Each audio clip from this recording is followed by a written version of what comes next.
She finished loading the washer in a jiffy and took me by the hand into the living room.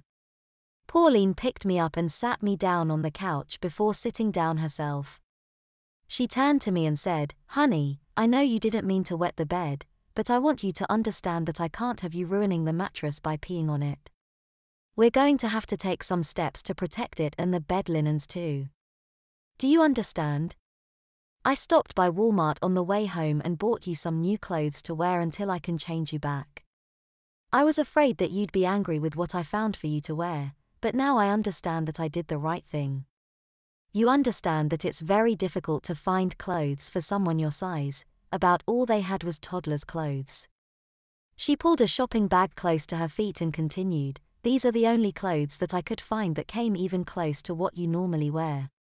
She pulled a set of bulky toddler's overalls from the bag and held them up to me to check the fit. "I think these are about the right size.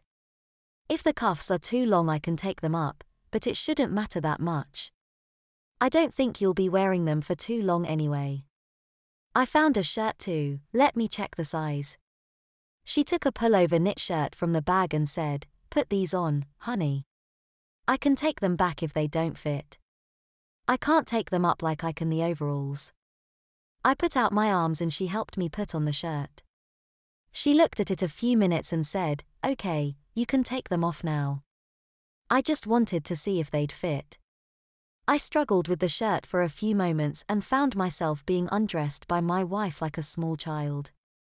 She reached in the bag again and took out a plastic-wrapped package of underclothes. Pauline tore off the wrapper and shook one out for me to see. It was a white t-shirt in a toddler size and style.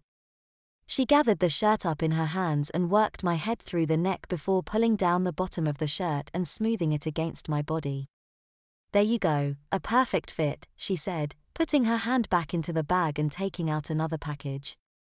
She said, "Why don't you wear these tonight, honey? I've got some briefs to match so you won't have to run around the house half naked. Here, let me help you put them on." I looked at her hands and saw them holding a pair of briefs down low for me to step into them. I steadied myself on her arm as I put one foot then the other into the brief and she pulled them up my legs and over my bottom.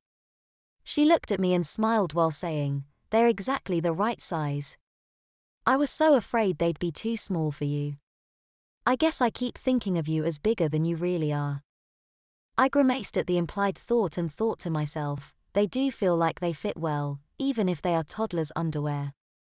I looked down to see how they fit in front and I was horrified to see they didn't have a fly. What I had originally mistaken for a fly was only a layer of padding in front. Padding? "These are training pants," I groaned. No wonder she had helped me on with them. If I had known what they were, I'd have never put them on. I put my hands to the top of the pants to push them off and I found my arms imprisoned in her hands. She shook her head no and said, "Honey, you have to wear something." This is all I could find. I know it's embarrassing to have to wear training pants, but no one will see them except me. Besides, remember what happened in the bed this morning? These will keep the bed dry if you have another accident. You won't have to wear them for very long, I promise.